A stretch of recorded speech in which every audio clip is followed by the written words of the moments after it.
اب یہ بھی خبریں چلائی گئی کہ میونسپل کارپوریشن نے موٹر سائیکلیں توڑائیں، ایسا نہیں تھا، وہ ایک اور گروپ تھا جنہوں نے موٹر سائیکلیں وہاں سے ہٹوانے کے لیے انتظامیہ نے پھر ان کے اوپر ایکشن بھی لیا ہے کہ کچھ مخصوص ملازمین گئے، انہوں نے کہا یہ بائک لیکن بلال یہاں پر یہ بات بھی کہی جاتی ہے کہ وہاں پر پارکنگ کے خاطر خواہ انتظامات نہیں تھے، تو اس بات میں کتنی سچائی ہے؟ دیکھیں یہ پارکنگ کا مسئلہ آپ کہہ سکتے ہیں کہ اس کا مسئلہ ہے، چیف سیکرٹری صاحب کو میرے خیال ڈی سی میرے علم میں ہے کہ ڈی سی صاحب نے لکھا ہے جو وکلا کی پارکنگ ہے اس کو وکلا کی 4 اطراف کچہری کی جو ہے وہ محدود کروایا جائے اور صدر اور سیکرٹری کو اس چیز کے اوپر لے کے آیا جائے۔ آپ دیکھیں کہ جو بینکس ہیں ان کے ساتھ بھی، پریس کلب کے سامنے بھی، ایون کہ آپ کے کارخانہ کالج تک ایک نام نہاد پارکنگ مافیا بیٹھا ہے، 200 روپے کی گاڑی کی پرچی لے رہے ہیں، اور اگر آپ اس سے کوئی بحث تکرار کرتے ہیں تو کہتے ہیں وکلا۔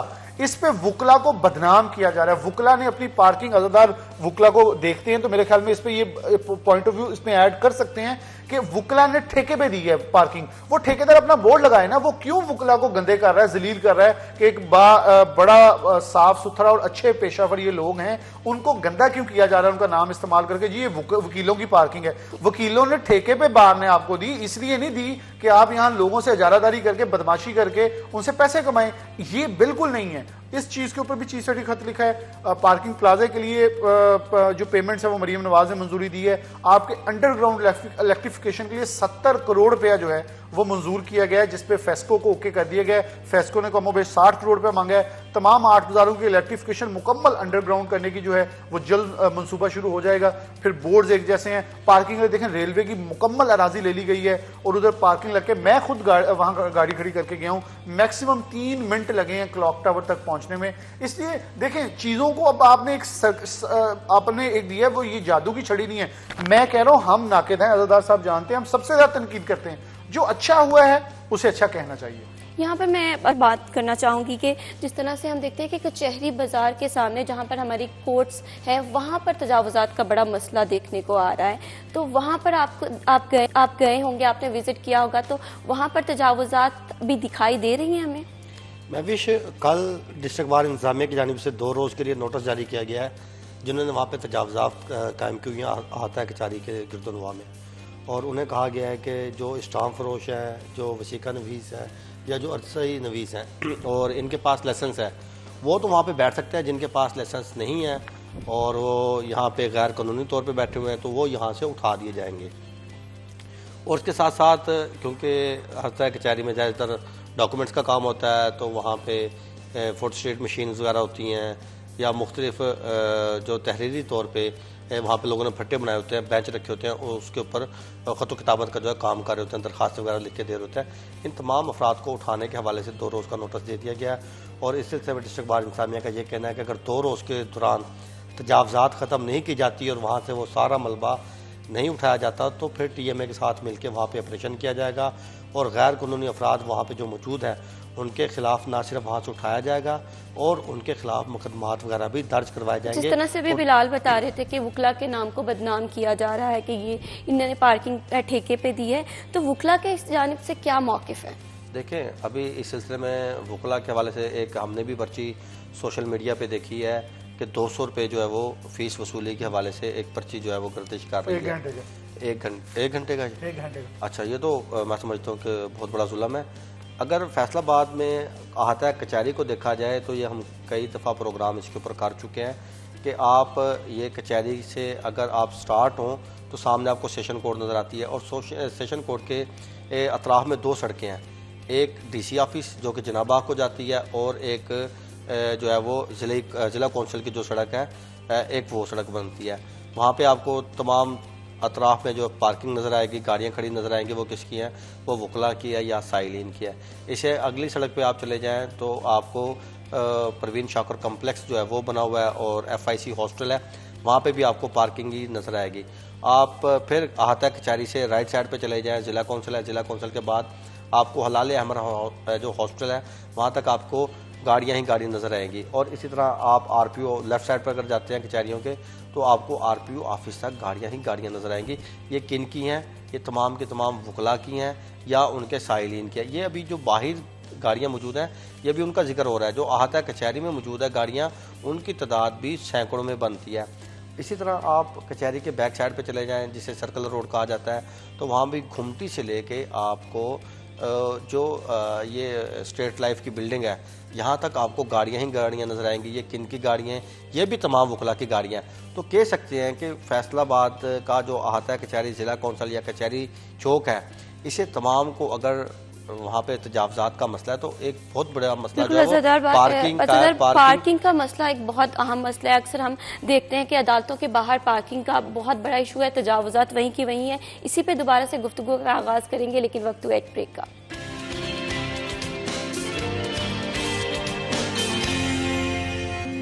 Welcome back. بات ہو رہی تھی فیصل آباد کو تجاوزات سے پاک کرنے میں ضلعی حکومت کا کیا کردار ہے. اسی پر بات کرنے کے لیے ہمارے ساتھ ہمارے سینئر رپورٹرز اسٹوڈیو میں موجود تھے. میں عزادار سے ہی گفتگو کا آغاز کرنا چاہوں گی کہ جس طرح سے بات ہم کر رہے تھے کہ 200 روپے کی پرچی 1 گھنٹے کے لیے, جو کہ بہت ایک بڑی قیمت ہے عام شہری کے لیے, تو اس پہ ڈسٹرکٹ گورنمنٹ کا, ڈسٹرکٹ کورٹ کا کیا موقف ہے؟ دیکھیں, بیسکلی ڈسٹرکٹ بار انتظامیہ کی جانب سے آج سے جب بلال اشرف بسرا صاحب آئے تھے بطور صدر, تو انہوں نے یہ جو گرد و نواح میں پارکنگ کا جو نظام تھا یہ آؤٹ آف سورس کر دیا تھا, اسے ٹھیکے پہ دے دیا تھا.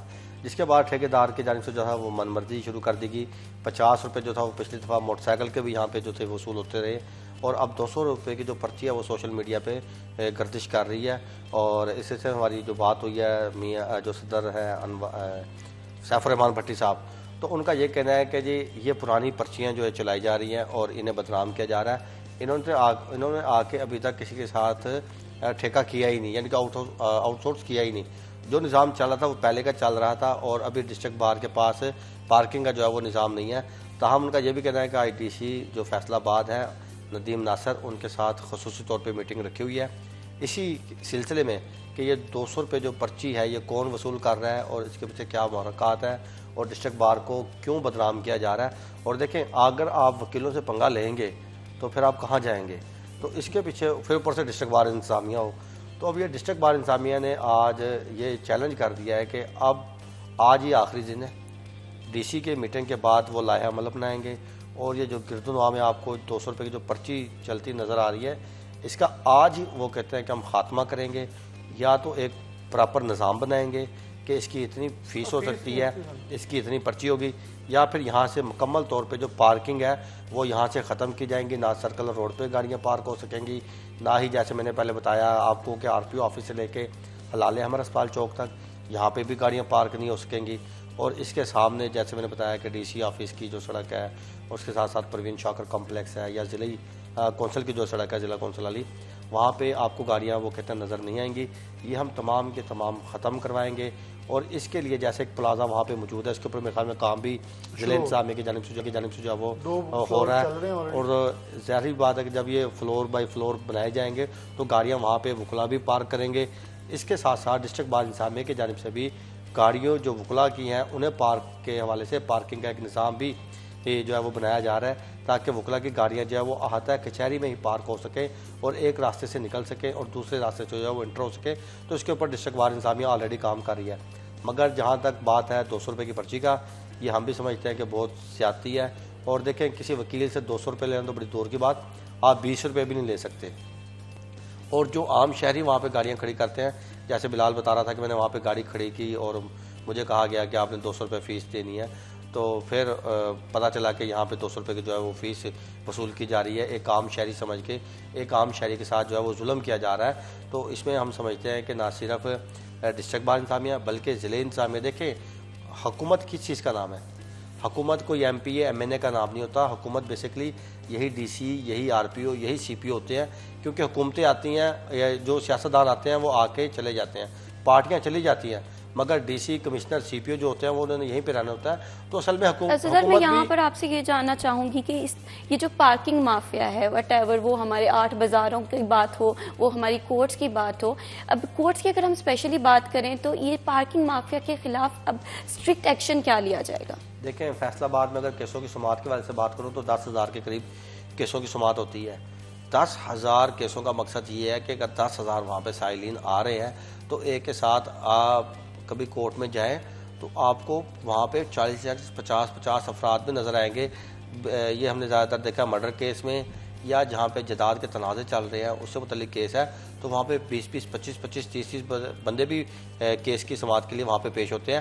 اور ہم نے یہ بھی دیکھا ہے کہ پورا گاؤں بھی جو ہے وہ کیس کی سماعت کے لیے وہاں پہ پہنچا ہوتا ہے. جب پورا کوئی گاؤں آتا ہے یا 20 سے 25 بندے آتے ہیں تو وہ پورے گاڑیوں کے قافلے کی صورت میں آتے ہیں. کوئی 1-2 گاڑیاں نہیں ہوتی, 20 سے 25, 30, 35, 40 گاڑیوں کا قافلہ جو ہے وہ سیشن کورٹ کے باہر آتا ہے.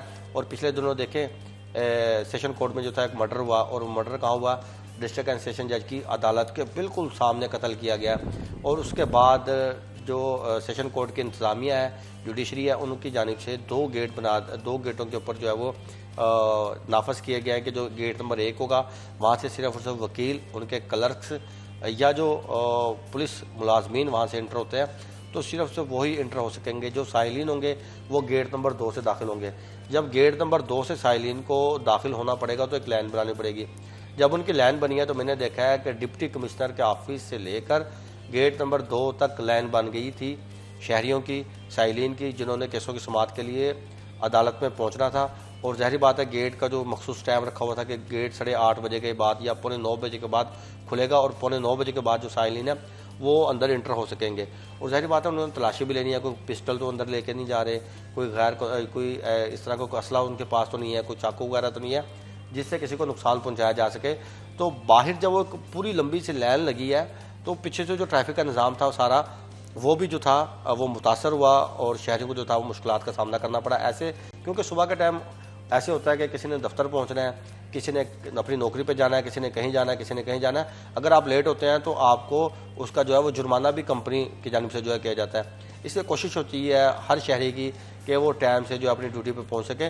یہی وجہ ہوتی ہے کہ جب سائلین بھی عدالتوں میں پہنچنے کی کوشش کرتے ہیں کہ 9 بجے سے پہلے, جب انہیں 9 بجے کے بعد سماعت ان کی ہوگی تو وہ 9 بجے سے پہلے اپنی عدالت میں پہنچ سکے, اور انہیں پتا ہو کہ ان کی جو باری ہے کیس کے والے سے وہ 11ویں نمبر پہ ہے, وہ 12ویں نمبر پہ ہے. تو یہ وہ مسائل ہیں کہ جیسے میں نے بتایا کہ 10,000 جب سائل سیشن کورٹ آئے گا تو انہوں نے اپنی گاڑیاں کہاں پارک کرنی ہیں, انہوں نے اپنے موٹر سائیکل کہاں پارک کرنے ہیں. یہ ایک بہت بڑا جو میں سمجھتا ہوں ایک مسئلہ ہے کہ خالی ہم تجاوزات کا جو خاتمہ تو کر رہے ہیں مگر اس کے بدلے میں جو پارکنگ کا مسئلہ ہے, پارکنگ کا مسئلہ اب جنم لیتا ہوا نظر آ رہا ہے. تو بلال جو 8 بازار ہیں یہاں پر کوئی ایسا پارکنگ کا انتظام ضلع انتظامیہ کی جانب سے لایا گیا ہے جہاں پر شہری اپنی پارکنگ ہے وٹ ایور, وہ بائک پہ آ رہے ہیں, وہ اپنی گاڑیوں پہ آ رہے ہیں, کہ پارکنگ کا انتظام بہتر ہو؟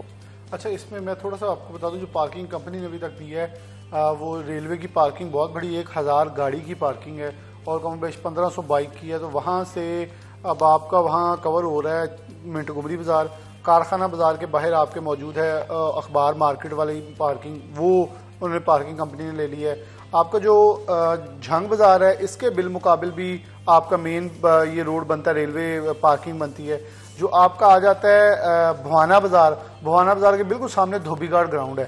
دھوبی گارڈ گراؤنڈ کی پارکنگ جو مختص کر دی گئی کہ دھوبی گارڈ کے اندر آپ لائبریری کے اندر گاڑی لگائیں اور لائبریری کے پاس سے آپ بھوانا بازار انٹر ہو سکتے ہیں. کچہری بازار کے سامنے آپ کے جو ہے وہ پارکنگ پلازا اور ایم سی ہائی اسکول کی پارکنگ جو ہے گراؤنڈ کھول دیا گیا ہے. چنیوٹ بازار کے سامنے پارکنگ پلازا آ جاتا ہے. اب آپ کا مسئلہ اصل کچہری بازار کا ہے. کچہری بازار کے اندر ذیل گھر کی پارکنگ جو ہے موٹر سائیکلوں کے لیے مختص کر دی گئی ہے.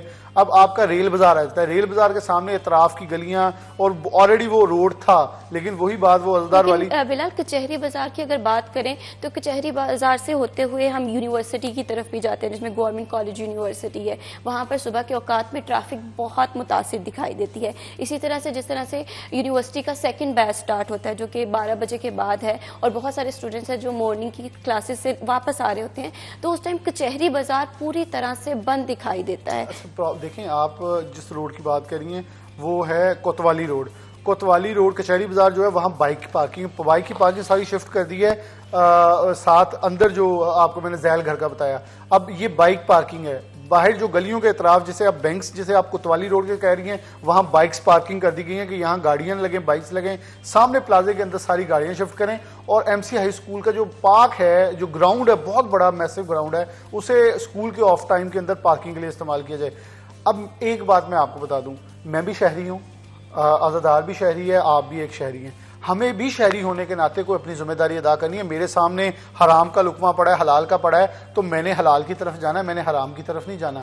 اب لوگ جب ہم بھی کوئی ویڈیو پروگرام کر رہے ہیں تو لوگ کمنٹس کر رہے ہوتے ہیں وہ جی پھر وہیں کا وہیں آ گیا. بھائی میری بات سنیں, وہ پنجابی میں کہاوت تھی کہ جوتیاں مارنے والے بڑھائیں, یہ آپ چاہتے ہیں یا آپ سویلائزڈ قوم چاہتے ہیں؟ جب آپ سویلائزڈ قوم کی طرف جائیں گے دین ایک میسج, ایک اشارہ بہت ہوتا ہے عقل مند کے لیے, اور آپ اشرف المخلوقات ہیں. اشرف المخلوقات وہ ہوتا ہے جو اچھے اور برے کی تمیز رکھتا ہے. تو اللہ نے تو قرآن میں یہ بھی کہا ہے عقل والوں کے لیے نشانیاں ہیں, اور اس میسج کے صرف اس جملے کو لے لیں کہ عقل والوں کے لیے نشانی ہے, یہ عقل والے ہی ہیں جو اپنی لین بھی رکھیں, لائن بھی لیں, تمیز بھی کریں, جو موٹر وے پہ چڑھ کے بھی تمیز کر لیتے ہیں, لاہور جا کے بھی تمیز کر لیتے ہیں. بالکل, ریاست سے تو ہم اپنے حقوق مانگتے ہیں, لیکن جب شہری کے طور پہ ہمیں اپنے فرائض سر انجام دینے ہوتے ہیں تو وہاں پر ہم کوتاہی کر دیتے ہیں. ابھی وقت ہوا ایک بریک کا, بریک کے بعد یہیں سے گفتگو کا آغاز ہوگا.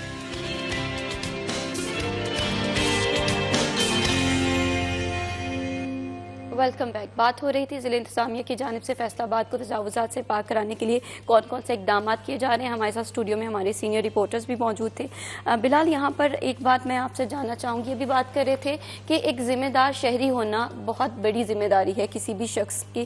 یہ ریاست پہ بھی ہمارا جو ایک بینگ انڈیویجول ہمارا ایک اہم فرض ہے. تو اب بہت سارے تجاوزات ہیں وہ کمرشل نہیں ہیں, بہت سارے تجاوزات ہیں جو ہم نے اپنے گھروں کے باہر بھی کیے ہوئے ہیں, تو ان کے خلاف کیا ایکشن کیا جائے گا؟ اچھا, میں آپ کو ایک بڑی مزے کی بات بتاتا ہوں کہ میں آج صبح ہی عبدالرحمان کے ساتھ, چوری عبدالرحمان گجر صاحب کے ساتھ بیٹھا, یہ ڈسکس کر رہا تھا کہ 2 سے 3 روز یہ کل کا آپریشن, اس سے پہلے کے آپریشن میں مجھے ایک چیز تو باور ہو گئی ہے کہ ہم جب بارش پڑتی ہے تو واسا کے اوپر چیخ چلا شروع کر دیتے ہیں. ہم بھی جہاں کوریج کرتے ہیں, لوگوں کی احتجاج ہوتا ہے, ہمیں کور کرنا پڑتا ہے, لیکن میں نے جو کل دیکھا وہ بڑا افسوسناک یہ تھا کہ کوکیاملا کے لوگ کہتے ہیں جی یہ ڈوبا ہی رہتا ہے بارش میں. میں کل وہاں کھڑے ہو کے لوگوں سے بات کی کہ یہ ڈرینیج بند کر دیا آپ نے, یہ جتنا برساتی نالا ہے دونوں طرف سے اس کے اوپر فرش لگا کے بند کر دیا گیا ہے. پانی کتنے جانا؟ پانی سڑک پہ کھلونا ہے نا. پھر واسا کیا کرے؟ پھر واسا گٹر اٹھاتا ہے. بیسکلی سیوریج لائن آپ کا برسات کا پانی نکالنے کے لیے نہیں ہوتی. ہماری مسکنسیپشنز ہے کہ ہم کہتے ہیں سیوریج کی لائنیں جو ہیں یہ پانی برداشت کریں. سیوریج کی لائنیں وہ پانی نہیں, پوری دنیا کے اندر جو بارش کا پانی ہوتا ہے اسے آپ برساتی نالوں کے ذریعے سیو پانی کے طور پہ اپنی سٹوریج میں لے کے جاتے ہیں, جس کو آپ بعد میں درختوں کو پانی لگانے کے لیے یا اس کو آپ فلٹر کر کے یوز کرتے ہیں, کیونکہ قدرتی پانی یہ صاف پانی ہوتا ہے, لیکن ہم اسے بھی گٹروں میں ڈال رہے ہیں. کیوں ڈال رہے ہیں؟ کیونکہ ہمارے برساتی نالے چوک ہو چکے ہیں. اب وہاں آپ یقین مانیے 3 کلومیٹر تک مجھے شاذ و نادر 1-2 پوائنٹس ہوں گے جہاں برساتی نالے کا منہ کھلا نظر آئے گا, وگرنہ لوگوں نے اس کے اوپر باقاعدہ ہر چیز ہی بنا لی ہے, تھڑے بنا لیے, چھپڑے بنا لیے, جو بھی آپ کہہ لیں. اچھا, پھر ہم کہتے ہیں کہ ادارے کام نہیں کرے. اچھا, جب اداروں کے اندر ہمیں آفیسر مل جاتے ہیں, میں خاص طور پہ تعریف کرنا چاہوں گا کمشنر فیصل آباد, ڈی سی کا, سی او کا اور ڈپٹی سی او کا, جو اگر ہم باہر اگر آپ کسی بھی فیصل آبادی سے پوچھیں وہ جی نسیم صادق یاد آ رہا ہے, اور بھائی نسیم صادق جیسے لوگ مل گئے ہیں تو پھر کام کروا لو نا. اب کیوں ریزسٹنس کر رہے ہو؟ اب کیوں تنقید بد تنقید کر رہے ہو؟ اب تنقید برائے اصلاح کا جو ہم موضوع چھیڑ کے بیٹھے ہوئے ہیں وہ اصلاح ہو رہی ہے تو اصلاح کے اندر شامل ہو جائیں. ہمیں چاہیے ہم خود والنٹریلی پیچھے ہٹیں. اب دیکھیں کہ آپ عزیزہ صاحب اس چیز کو بڑا اچھے سے جانتے ہوں گے, کیا ہمیں کبھی کسی روڈ کے اوپر کوئی شخص عقل مند دنست رکھنے والا, کیونکہ میں بہت سارے لوگ جانتا ہوں جو ہیں, کیا کسی نے والنٹریلی پارکنگ چھوڑی ہے؟ پارکنگ پلازا کے نیچے پارکنگ, اور کسی نے پلازوں کے نیچے پارکنگ بنائی ہے تو وہ دکانیں بنا کے بیچ دی ہیں بیسمنٹ کے اندر. اب ہر ایک کو کم و بیش ایک گاڑی کی والنٹریلی پارکنگ کرنے کی اجازت کیا ہے کہ اسے چھوڑنی چاہیے, لیکن لوگوں نے نہیں چھوڑی. آپ بالکل دیوار سڑک کے اوپر بناتے ہیں اور اسے کہتے ہیں روڈ کنٹریبیوشن کے طور پہ ہمیں گاڑی کی پارکنگ چھوڑنی ہے تاکہ آپ روڈ کنٹریبیوٹ کریں. اب کل مجھے میں جم کر رہا تھا تو ایک وہاں دکاندار تھا, اس نے کہا او جی دیکھو 10-10 کروڑ دیا دکانیں 5-5 کروڑ دیا رہ گئی ہیں. پر نہیں رہ گئی, آپ کی دکان 5 کروڑ کی ہی تھی, یہ جو آپ نے آگے قبضہ کیا ہوا تھا اسے آپ 5 کروڑ کی بیچ رہے تھے اضافی. پھر یہاں میں نے کمشنر صاحب سے کہا کہ آپ کے اپنے عملے کے کچھ لوگ ابھی بھی وہ لاپتہ ہیں, جو ایک سلیم پٹواری نامی ایک شخص ہے وہ لاپتہ ہے ابھی تک, کہ وہ جو سرکاری زمینیں ہی بیچ گیا, یعنی کہ گھنٹہ کر کے اطراف میں جو پکے تھڑے ہیں وہ بیچ گئے ہیں, اس کے پیسے لے لیے ہیں. لوگ گالیاں دے رہے ہیں وہاں کہ وہ بندے لائیں جو ہم سے پیسے لے کے ہمیں یہاں بٹھا کے گئے ہیں, دکانیں بنا گئے ہیں. آپ کو انکشاف کروں, ڈی سی فیصل آباد نے ایک میٹنگ لی ہے, انہوں نے کہا کہ 8 بازاروں کے اندر ایک پارک ہے, 8 بازاروں کے اندر ایک پارک ہے, وہ نکالیں کہاں ہیں؟ وہ پارک کے اوپر بلڈنگز بن گئی ہیں, پارک ہی نہیں مل رہے. اب دیکھیں کہ آپ کیسے انکشافات یہاں ہو رہے ہیں کہ آپ کا جو اسٹینڈرڈ چارٹرڈ بینک ہے ادھر سے کھڑے ہو کے آپ کو آپ کا جی پی او نظر آنا چاہیے جنرل پوسٹ آفس. آپ کے کھالے کے اوپر پوری ایک لائن ہی غیر قانونی ہے جس کی رجسٹری ہو چکی ہے. جو فیصل آباد کی وہ بھی کافی متاثر نظر آتی ہیں جو کہ اب نہ ہونے کے برابر ہی رہ گئی ہیں. یہاں پر فیصل آباد کے مسائل جو ہیں وہ نہیں بدل رہے, تاریخ بدل رہی ہے, دن بدل رہے ہیں, لیکن نہیں بدل رہے تو مسائل نہیں بدل رہے. یہاں پر اگر ہم ہیلتھ سیکٹر کی بات کریں, فیصل آباد انسٹیٹیوٹ آف کارڈیولوجی کی بات کریں, وہاں پر کون کون سے مسائل ہیں؟ دیکھیں ایف آئی سی کی بات کرنے سے پہلے میں جو بلال بات کر رہا تھا, گزشتہ ہفتے میں جانا اتفاق ہوا جی ٹی ایس ہم گئے تو دوست کی دکان تھی, وہ کہتے ہیں کہ 4 دکانیں ہمارے پاس ہیں, اس کا 1.5 لاکھ روپے ہم کرایہ دے رہے ہیں سرکار کو, تو یہاں سے ہم تقریباً 3 لاکھ روپے کرایہ اکٹھا کر رہے ہیں. میں نے کہا یار 1.5 لاکھ روپے آپ سرکار کو دے رہے ہو, 3 لاکھ کیسے جمع کر رہے ہو؟ کہتے ہیں کہ جو فرنٹ پہ ہم نے یہ دودھ والے اور جلیبیوں والے یہ سموسے پکوڑے والے بٹھائے ہوئے ہیں, ان سے ہم کرایہ لیتے ہیں اور وہ کرایہ ہم رکھتے ہیں. اس طرح 3 لاکھ اکٹھا ہوتا ہے اور 3 لاکھ میں سے 1.5 لاکھ روپے ہم سرکار کو دیتے ہیں, 1.5 لاکھ روپے ہمیں بچتا ہے, اپنا کاروبار وہ علیحدہ کر رہے ہیں. یہ ہے نقصان. آپ جس دکاندار سے پوچھیں گی نا وہ کہے گا جی مجھے 1 لاکھ روپے کا نقصان ہو رہا ہے. وہ لاکھ روپے کا نقصان وہ ہو رہا ہے جو غیر قانونی پھٹا بیچ رہا تھا, وہ پھٹا نہیں لگ رہا اب وہ یہ نقصان ہے جی. یہ نقصان تو مجھے سمجھ سے باہر ہے. اچھا اب وہ کاروبار میں علیحدہ کر رہے ہیں, 1.5 لاکھ روپے پرافٹ علیحدہ کما رہے ہیں, سیدھا 1.5 لاکھ روپے نے بچنا ہے. انہوں نے ایک گلاس اٹھا کے یا ایک تنکا اٹھا کے یہاں سے یہاں بھی نہیں رکھنا اور 1.5 لاکھ روپے انہوں نے اپنی جیب میں یہاں مار پہ دیا. ایک بات کرنا چاہوں گی کہ شعور کی بہت کمی نظر آ رہی ہے. اس میں بتاتا ہوں, میں بھی شرم ہوتا کیا, دیکھیں میں بے روزگار ہوں, مجھے روزگار کے لیے کوئی جگہ نہیں مل رہی. میں جاتا ہوں اور وہاں پہ جا کے کرتا ہوں یار میرے پاس روزگار نہیں ہے, تو میرا کوئی دوست ہوتا ہے جو کہتا ہے یار کل کو آپ یہاں پہ کوئی بینچ لگا لیں, یہاں پہ آپ کوئی ریڑھی لگا لیں تو آپ مجھے مہینے کو کچھ دیتے رہی ہیں. مجھے ایک جگہ چاہیے اپنے بچوں کا رزق کمانے کے لیے, کیونکہ ظاہری بات ہے وسائل کی بہت زیادہ کمی ہے نا. میں وہاں جاتا ہوں اور وہاں پہ جا کے پھٹا لگاتا ہوں اور رزق کمانا شروع کر دیتا ہوں.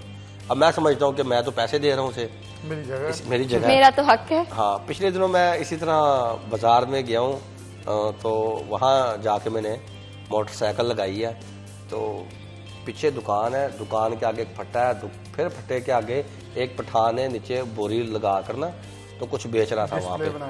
اچھا وہاں پہ کچھ بیچ رہا تھا, تو مجھے کہتا ہے یار موٹر سائیکل اپنی آگے کھڑی کر لیں. میں نے کہا یار بازار میں گاڑی تو آ نہیں سکتی, بائک پہ آیا ہوں, تو بائک بھی سڑک تو آپ نے آدھی مال لی, اب یہاں سے کوئی بندہ گزر بھی نہیں سکتا, اگر میں نے بائک کھڑی کر لی کون سا جرم ہے. میں کہا آپ لوگ غیر قانونی بیٹھے ہوئے یہاں پہ. کہتا ہے بھائی ہم 50,000 روپیہ مہینہ کرایہ دیتے ہیں, ہم یہاں پہ یہ بیٹھے ہیں, وہ کہتا ہم یہاں پہ 50,000. میں کہا یار یہ سرکار کی جگہ پہ اگر آپ جو ہے 50,000 روپیہ کرایہ دے رہے ہو اور آپ دے رہے ہو بھتہ دے رہے ہو دوسری صورت میں, میں نے کہا کرایہ نہیں آپ دے رہے بھتہ دے رہے ہو, تو اس میں ہمارا تو کوئی قصور نہیں. یعنی کہ یوں لوگوں نے تجاوزات اپنے طور پہ بنائی ہوئی ہیں اور وہ کرایہ دے کے سمجھتے ہیں کہ ہم اس کے مالک ہیں. بھتہ مافیا بہت ذمہ دار ہے اس کام کی. اور اب وہ ختم ہونے سے اصل میں جو بلال نے پہلے بات کی نا کہ کئی تاجروں نے چیخیں ماری ہیں, ان کے اصل میں جو روزگار چل رہے تھے اور یہ ایسے روزگار تھے جیسے میں نے پہلے بتایا کہ آپ نے گلاس اٹھا کے ادھر سے ادھر بھی نہیں رکھنا, کچھ بھی نہیں کرنا, اور سیدھا لاکھوں روپے آپ کی جیب میں جو ماہانہ آ رہا ہے وہ اب رک چکا ہے, جس کی وجہ سے جو ہے وہ چیخیں نکلی ہوئی ہیں تاجر برادری کی. آپ نے بات کی ایف آئی سی کے حوالے سے, ظاہری بات ہے ہمارے فیصل آباد کا ایف آئی سی جو ہے ہاسپٹل, وہ دل کے جو مریض ہیں انہیں علاج معالجے کی سہولیات فراہم کر رہا ہے. میں پرسوں ڈاکٹر ندیم صاحب کے پاس بیٹھا ہوا تھا, ایم ایس ہیں ایف آئی سی کے, تو وہ کہہ رہے تھے کہ یار یہاں پہ نا عملے کی بڑی شارٹیج ہے, اور یہ عملے کی شارٹیج جو ہے وہ آج سے نہیں آ رہی, تقریباً 4 سے 5 سال ہو گئے ہیں. یہاں پہ 4 سے 5 سال میں اگر ڈاکٹر نرسز پیرامیڈک سٹاف کے حوالے سے بات کروں تو تقریباً غالباً کچھ 485 یا 80 کے قریب کچھ سیٹیں بنتی ہیں جو کہ خالی چلی آ رہی ہیں, اور یہ کوئی آج سے نہیں ہے, 5 6 7 8 سال ہو گئے ہیں کہ 480 85 کے قریب سیٹیں جو ہے وہ خالی تھی. اب ظاہری بات ہے ان کی تعداد جو ہے بڑھتی جا رہی ہے. اس میں ایک اچھی خبر یہ ہے کہ گزشتہ دنوں محکمہ اسپیشلائز ہیلتھ کیئر نے اجازت دی ہے سٹاف نرسیں بھرتی کرنے کے حوالے سے اور پیرامیڈک سٹاف بھرتی کرنے کے حوالے سے. اس کا اخبار اشتہار ہوگا اور بعض انٹرویو ہو گیا اور بھرتی کا عمل شروع ہو جائے گا. ڈاکٹروں کی بہت زیادہ کمی ہے. ایک سرجن جن کا نام ڈاکٹر شہباز ہے وہ یہاں پہ تعینات ہیں, اور اس کے مد مقابل وہ کہہ رہے تھے اگر آپ پی آئی سی کو دیکھیں پنجاب انسٹیٹیوٹ آف کارڈیالوجی کو, وہاں پہ 18 سرجن ہیں, وہاں پہ 18 سرجن ہیں, اور یہاں پہ ایف آئی سی میں 1 سرجن ہے. ایک جو سرجن ہے وہ روزانہ کے کتنے آپریشن کر سکتا ہے؟ وہ بیمار بھی ہے سرجن، اس نے خوشی میں بھی جانا ہے، اس نے غمی میں بھی جانا ہے، اس نے کبھی چھٹی بھی کرنی ہے، اس نے ریسٹ بھی کرنی ہے. وہ ایک سرجن ڈیلی جو 4 سے 5 وہاں پہ پہلے آپریشن ہو رہے تھے، اب ان کی تعداد جو ہے وہ 2 سے 3 رہ چکی ہے. اگر فیصل آباد کی آبادی کی بات کریں تو فیصل آباد کی آبادی آلموسٹ 2 کروڑ کے قریب ہونے جا رہی ہے، لیکن اگر ہیلتھ سیکٹر کی بات کریں، سہولیات کی بات کریں تو بہت بڑا فقدان نظر آ رہا ہے. دیکھیں کل ایک محکمہ صحت نے ایک پریس ریلیز جاری کی، پرسوں، کل یا پرسوں کی بات ہے. تو پہلے محکمہ صحت کے پاس جو اعداد و شمار چل رہے ہوتے ہیں وہ چل رہے ہوتے ہیں پولیو کے حوالے سے. جب بھی کوئی بھی پولیو کمپین شروع ہوتی ہے تو محکمہ صحت مائکرو پلان اسے تشکیل دیتی ہے پراپر ایک. تو اس سلسلے ہم گھر گھر جا کے جو پولیو ورکر ہوتے ہیں، جو پوری ٹیمیں یو سی وائز کام کر رہی ہوتی ہیں، وہ گھروں میں جا کے وزٹ کرتی ہیں اور وہاں سے مائکرو پلان جمع کرتی ہیں کہ اس گھر میں 18 افراد رہ رہے ہیں. 18 افراد میں سے 7 افراد جو ہیں ایسے ہیں جن کی عمر 5 سال سے کم ہے.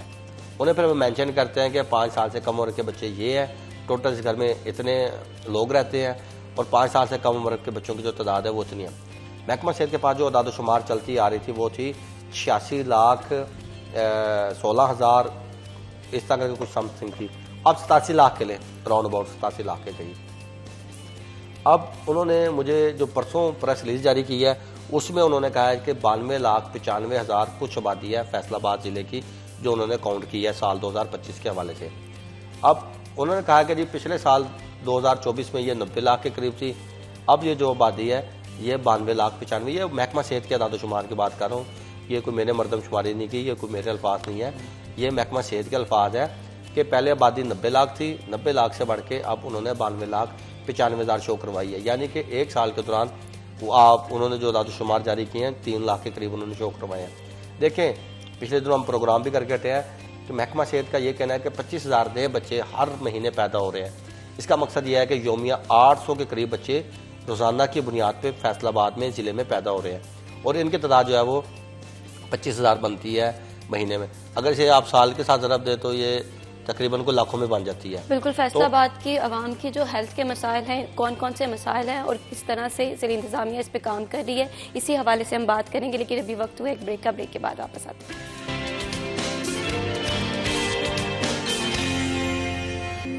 Welcome back. بات ہو رہی تھی فیصل آباد انسٹیٹیوٹ کارڈیولوجی میں کون کون سی سہولیات مہیا کیا جاتی ہیں. اسی پہ ہمارے ساتھ ہمارے رپورٹر زادار موجود تھے. زادار، بات ہو رہی تھی کہ فیصل آباد تیسرا بڑا شہر ہے اور پنجاب کا دوسرا.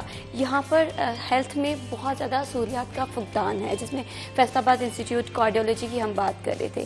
یہاں پر کون سے میجر مسائل ہیں؟ دیکھیں گزشتہ دنوں جو ان کی جانب سے ایک رپورٹ جاری کی گئی ہے FIC کی جانب سے، تو اس میں تقریباً 10 لاکھ کے قریب مریض ایسے رپورٹ ہوئے ہیں جو کہ دل کے امراض میں مبتلا تھے اور انہوں نے FIC کا رخ کیا. اس میں اگر بات کروں 8.5 لاکھ کے قریب شعبہ بیرونی مریض ہیں اور 1.5 لاکھ جو مریض رپورٹ ہوئے ہیں وہ ایمرجنسی میں ہوئے ہیں، یعنی کہ جو ہارٹ اٹیک کا شکار ہوئے، جنہیں اٹیک ہوا اور وہ FIC پہنچے، ان کی تعداد سال 2024 میں 1.5 لاکھ کے قریب رہی ہے تقریباً. اور اس میں تقریباً وہ جو بتا رہے ہیں بہت زیادہ تعداد جو ہے وہ 60% وہ 30 سال سے کم عمر کے نوجوان ہیں جو ہارٹ اٹیک کا شکار ہو رہے ہیں. اور یہ وہ کہتے ہیں کہ بہت لمحہ فکریہ ہمارے لیے. اور جب ہم نے یہ اعداد و شمار دیکھے اور یہ رپورٹس ہمارے سامنے آئی کہ 30 سال سے کم عمر کے نوجوان اس بیماری میں مبتلا ہو رہے ہیں، تو وہ کہتے ہیں ہم بڑے پریشان ہوئے اور ہم نے یہ مسئلہ کمشنر جو کہ سابقہ تھی سلوت سعید، ان کے ساتھ ڈسکس کیا.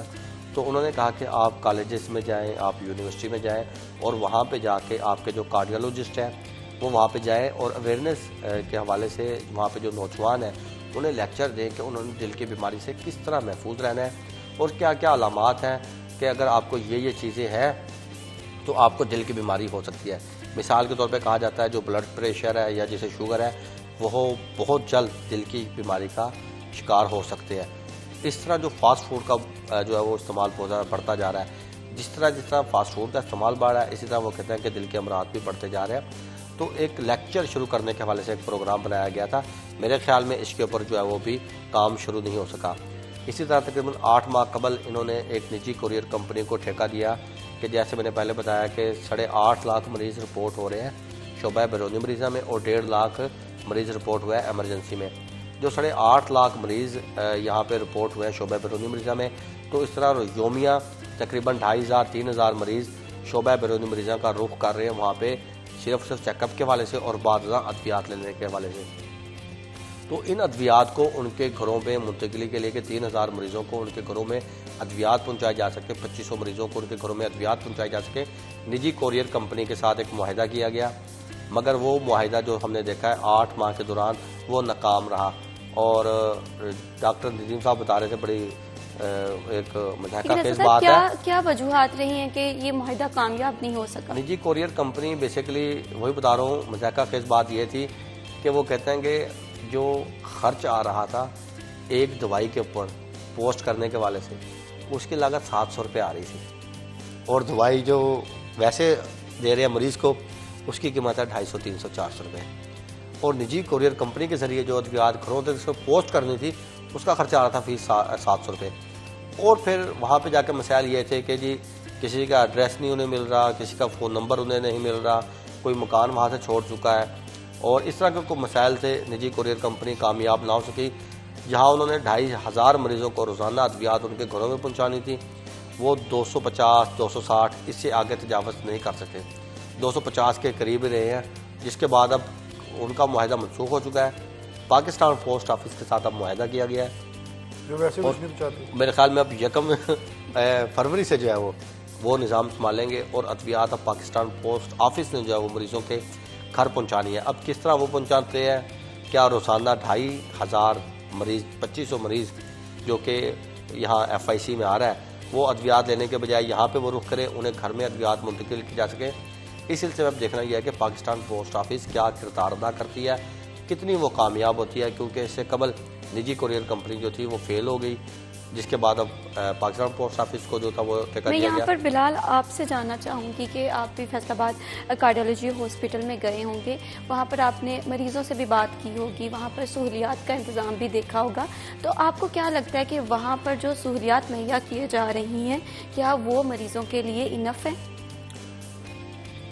خاموشی میں اختیار نہیں کر سکتا پروگرام میں, کیونکہ میں نے FIC میں یقینی طور پر وزٹ کیا, اور جو صورتحال ہے یہ صبح کے ٹائم ڈاکٹرز نہیں ملتے, لیکن اللہ سب جانتے ہیں شام کو ان کا کلینک ٹائم ہوتا ہے جہاں وہ پیسے لے کے بیٹھتے ہیں, وہاں سب بیٹھے ہوتے ہیں, وہ مل بھی جاتے ہیں, چیک بھی کرتے ہیں. اصل تو ساری گیم ہی پیسے کی ہے, پتہ نہیں ان کے لیے تو نزدیک ہو, لیکن بہت سارے اچھے ماہرین موجود ہیں جو کام کر رہے ہیں. اور میں اس میں ایک چیز مینشن کرنا چاہوں گا, اس FIC میں ایک آسن اقدام ہوا ہے جو وزیر اعلیٰ پنجاب, سابق وزیر اعلیٰ پنجاب قائم مقام جو تھے محسن نقوی نے کیا تھا, کہ اگر کوئی مریض رپورٹ ہوتا ہے, یہ بھی مجھے انکشاف ایک مریض کے تھرو ہوا, بعد میں میں نے آزادار بھائی سے انکوائر کیا تو انہوں نے مجھے کہا جی ایسا ہی ہے.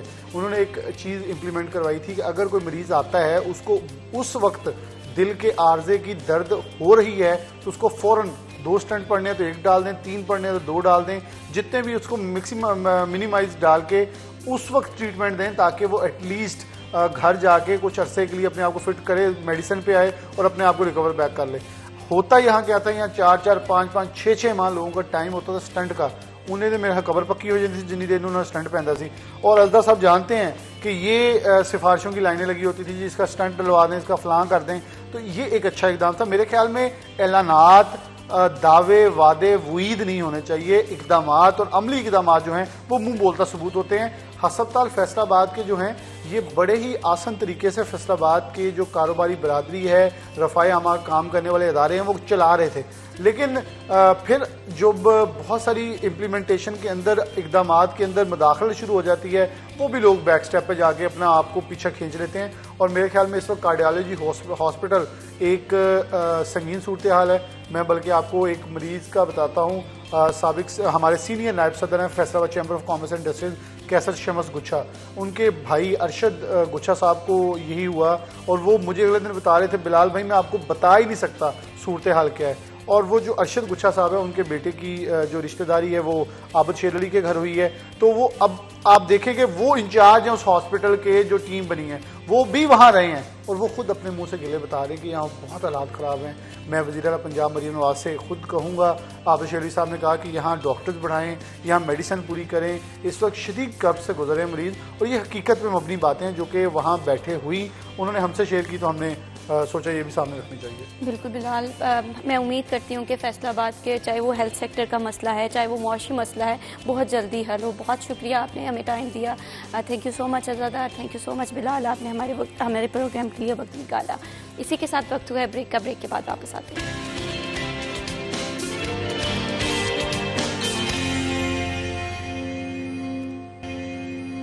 Welcome back. اللہ تعالیٰ نے انسانوں کو مختلف رشتوں میں پرویا. کسی کو ماں بنایا، کسی کو باپ کا درجہ دیا، کسی کو بیٹے کی حیثیت دی، کسی کو بیٹی کی نسبت دی. اور جب یہ سارے رشتے بنا دیے تو ان پہ کچھ حقوق عائد کیے جن کو ادا کرنا ہر انسان کی ذمہ داری ہے. والدین ایک بہت قیمتی اثاثہ جن سے زندگی خوبصورت ہے. آج ہم بات کریں گے کہ والدین کے بنیادی حقوق کیا ہیں اور کس طرح سے اولاد یہ فرائض سر انجام دے سکتی ہے. اسی پر بات کرنے کے لیے ہمارے ساتھ اسٹوڈیو میں علامہ محمد ریاض گھل اور ساتھ ہی ڈاکٹر سید افتخار نقوی موجود ہیں. السلام علیکم، کیسے ہیں آپ؟ سب سے پہلے بات کریں گے کہ والدین سے زندگی خوبصورت ہے. والدین کے بنیادی حقوق کیا ہیں؟ اس حوالے سے بسم اللہ الرحمن الرحیم، اس حوالے سے قرآن کریم نے والدین کے حقوق متعدد مقامات پر ان کا تذکرہ کیا ہے، اور اللہ نے کتاب اللہ میں اس کو اجاگر بھی کیا ہے. ارشاد ہوتا ہے کہ یہ تمہارے رب کا حکم ہے کہ اللہ کے سوا کسی کی عبادت نہ کرو، یعنی وحدہ لا شریک ایک ہی ذات ہے، اس کی عبادت کی جائے. عبادت کے لائق وہ ہے. حقوق اللہ اور حقوق العباد میں حقوق اللہ جو ہے وہ سب سے پہلے اللہ کا یہ حق ہے کہ بندہ اس کی عبادت میں کسی کو شریک نہ کرے، اور پھر حقوق العباد میں سب سے مقدم مقام جو ہے وہ والدین کا ہے. اللہ نے ارشاد فرمایا کہ والدین کے ساتھ اس نے سلوک کرو. ان میں دونوں یا ایک جب بڑھیپے کو پہنچ جائیں تو ان کے ساتھ رحم دلی کا معاملہ کرو، ان کے ساتھ عزت کے ساتھ پیش آؤ، تکریم کے ساتھ پیش آؤ، خیر اور بلائی کے ساتھ، اطاعت کے حوالے سے بھی، فرما برداری کے حوالے سے بھی، عزت کے حوالے سے بھی. ہمہ چیت اللہ نے یہ ارشاد فرمایا کہ والدین کے ساتھ حسن سلوک ایسا ہونا چاہیے کہ اگر آپ ان کے ساتھ محبت کرتے ہیں، اطاعت کرتے ہیں، تو پھر ایسا ہونا چاہیے کہ وہ زمین پہ راضی ہوں، عرش والا عرشوں پہ راضی ہو. تو آگے فرمایا اگر وہ کوئی بات کرے تو اس کو قبول کرنا چاہیے، اور ان کے آگے چلا کے یا بلند آواز سے بات بھی نہ کرو، اف تک نہ کرو. اور ان کے لیے اللہ کے حضور دعا بھی کرو کہ اللہ انہوں نے ہمیں بڑی محنت سے، مشقت سے، تکلیف سے، بڑی جد و جہد سے پالا بچپن میں، تو ان کے لیے اللہ تیرے آگے رحم کی التجا کرتے ہیں. ماں باپ بہت ہی محنت سے اولاد کو پالتے ہیں. وٹ ایور، ایک بچہ جب پیدا ہوتا ہے ماں اپنی ساری تکلیفیں بھول جاتی ہے، لیکن اولاد کے ذمہ بھی کچھ ذمہ داریاں آتی ہیں. تو سب سے بنیادی ذمہ داریاں کون سی ہیں اولاد کی؟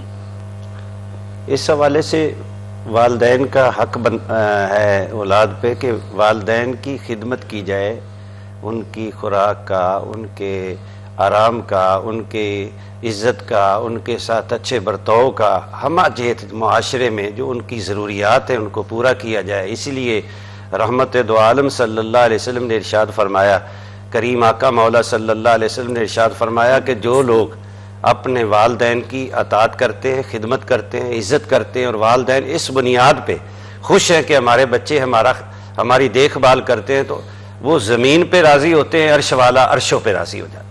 میں یہاں پر ڈاکٹر سید افتخار حسین نقوی سے جاننا چاہوں گی، تکریم والدین کی قرآن مجید میں کیا کن الفاظ میں کہا گیا ہے؟ بسم اللہ الرحمن الرحیم. والدین کے احترام کے بارے میں قرآن حکیم یہی فرماتا ہے کہ اگر ان میں سے ایک یا دونوں بڑھاپے کی عمر میں پہنچ جائیں تو ان کا احترام کرو، ان کے آگے اف تک نہ کرو. یقیناً قرآن پاک میں اللہ ارشاد فرماتا ہے کہ اطاعت کرو اللہ کی اور اس کے رسول کی. یہاں پہ ایک چھوٹا سا نقطہ بیان کرنا چاہتا ہوں. اللہ اطاعت کا لفظ استعمال کر رہا ہے اپنے لیے اور اپنے رسول کے لیے. اطاعت کا مطلب یہ ہے کہ جو اس کا حکم ہے اس کو منوعاً ویسے ہی تسلیم کیا جائے، اس پہ عمل کیا جائے، اس کو مانا جائے. جبکہ قرآن پاک والدین کو مخاطب کرتے ہوئے کہتا ہے، اولاد کو یہ نصیحت کرتا ہے کہ والدین کے ساتھ احسان کا رشتہ قائم کرو، ان پر احسان کرو، ان کی تکریم میں. مثلا اس میں فرق کیا ہے کہ اللہ کی اطاعت واجب، رسول کی اطاعت واجب ہے، اور وہ ہر صورت میں اس حکم کو آپ نے بجا لانا ہے.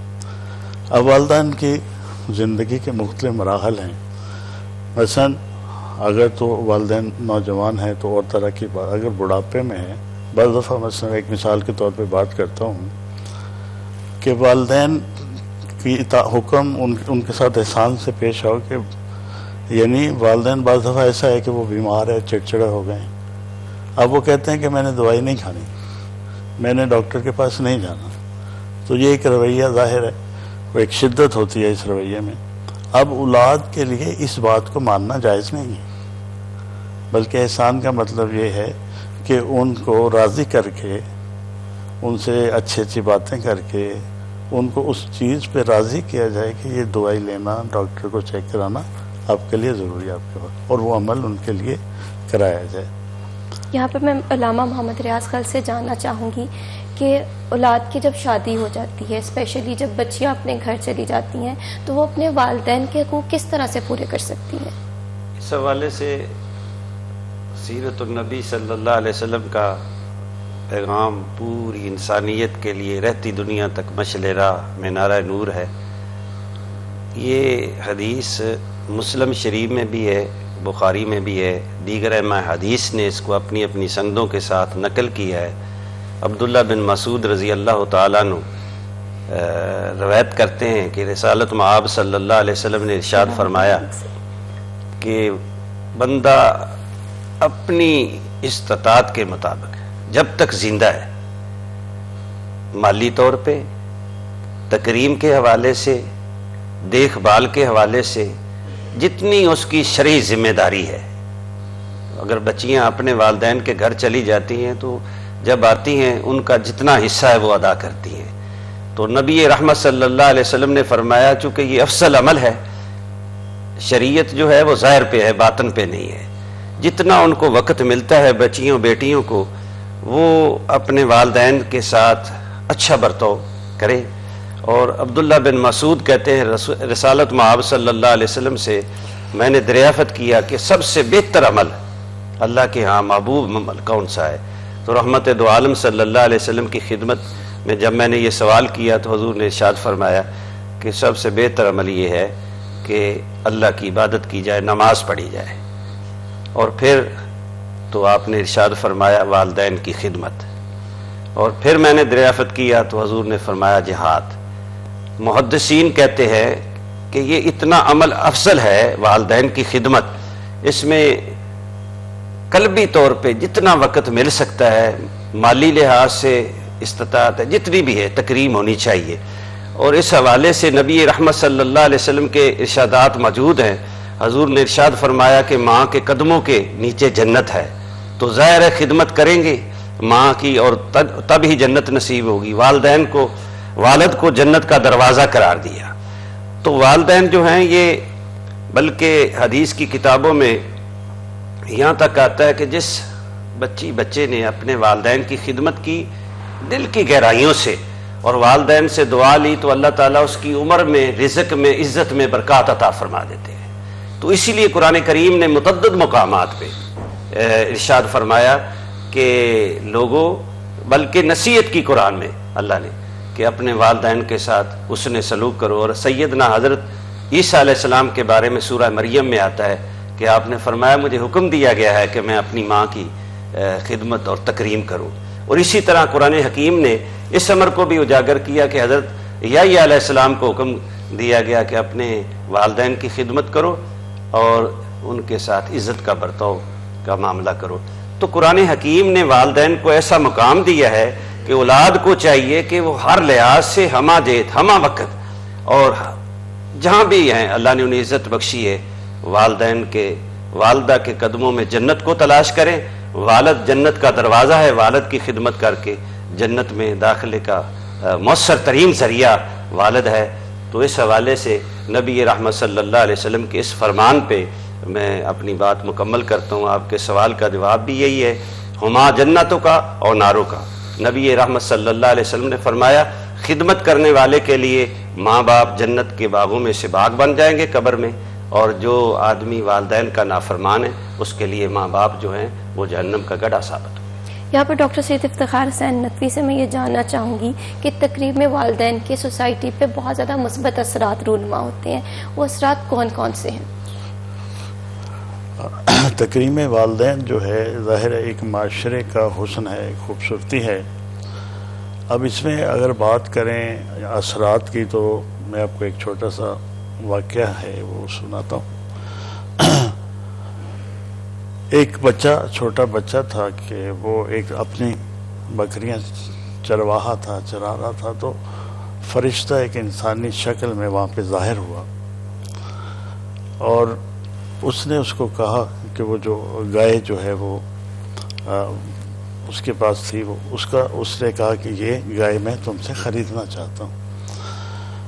تو اس نے اپنی والدہ کو رابطہ کیا اور اس سے پوچھا کہ یہ شخص گائے خریدنا چاہتا ہے کہ کیا میں اس کو گائے بیچ دوں. تو ماں نے انکار کیا کہ نہیں, ہم نے نہیں دینی. تو اس فرشتے نے جو انسانی روپ شکل میں تھا اس نے اس کی قیمت لگانا شروع کی, اور جتنی دفعہ اس نے قیمت لگائی اس بچے نے اپنی والدہ سے پوچھا کہ اس قیمت پہ اس کو بیچ دوں, حتیٰ کہ بچہ اس بات کو سمجھ گیا کہ میری ماں جو ہے یہ گائے بیچنا نہیں چاہتی. تو اس نے اس فرشتے کو صاف انکار کر دیا کہ جو بھی آپ اس کی قیمت دو ہم یہ گائے نہیں بیچیں گے. تو اس نے کہا کہ ایک دن آئے گا, اس جو تم نے عمل کیا ہے اپنی ماں کے احترام میں کیا, اور ہر دفعہ اس سے پوچھا ہے, اس گائے کی بہت بڑی قیمت تمہیں ملے گی. عرصہ گزرتا رہتا ہے. کچھ عرصہ بعد ایک شخص کسی دوسرے قبیلے میں فوت ہو جاتا ہے, بیمار ہو جاتا ہے. تو اس کے جو لیے کہا جاتا ہے کہ یہ جو فلانی گائے ہے اگر اس کا گوشت اس کو کھلایا جائے تو یہ ٹھیک ہو جائے گا. تو اس قبیلے کے لوگ وہاں پہ اس کے پاس آتے ہیں اور اس سے کہتے ہیں کہ یہ گائے ہم خریدنا چاہتے ہیں, ہمارا یہ مسئلہ ہے. تو بچہ کہتا ہے کہ گائے تو میں بیچ دوں گا لیکن اس کی قیمت اس کے وزن کے برابر سونا ہوگی. تو وہ چونکہ لوگ اس وقت ان کو ضرورت تھی انہوں نے اس قیمت ادا کی. یعنی یہ والدین کی اطاعت میں دنیا کا ایک فائدہ ہے جو ہم اٹھا سکتے ہیں. معاشرے میں جب آپ بزرگوں کا احترام کریں گے, بزرگوں کے ساتھ صلہ رحمی کریں گے, تو یقیناً ایک تو فائدہ یہ ہے کہ میں نے پڑھا ہے ایک جگہ کے کہ اگر آپ والدین سے بدتمیزی کرتے ہیں, نافرمانی کرتے ہیں یا بدسلوکی کرتے ہیں تو اس سے آپ کا جو لائف سپین ہے زندگی کم ہو جاتی ہے. دوسری جگہ یہاں تک لکھا ہوا ہے کہ اگر ایک ایسا شخص جس نے اپنے ماں باپ کو گالی دی ہو, ناراض کیا ہو, جب وہ فوت ہو جاتا ہے تو جب بارش ہوتی ہے تو اس بارش کے ہر قطرے کے برابر انگارہ اس کی قبر میں پیدا ہوتا ہے. تو لہذا انہی چیزوں کی ضرورت ہے سمجھنے کے لیے جس سے معاشرے میں خوبصورتی پیدا ہو. بالکل, والدین سے زندگی حسین ہے اور یہ ہمارے زندگی کا بہت قیمتی اثاثہ ہے. ابھی وقت ہوا ایک بریک کا, بریک کے بعد واپس آتے ہیں.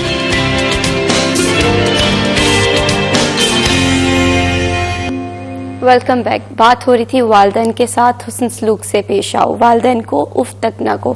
ہمارے ساتھ اسٹوڈیو میں علماء کرام موجود ہیں, ان سے بھی چل کر جانتے ہیں.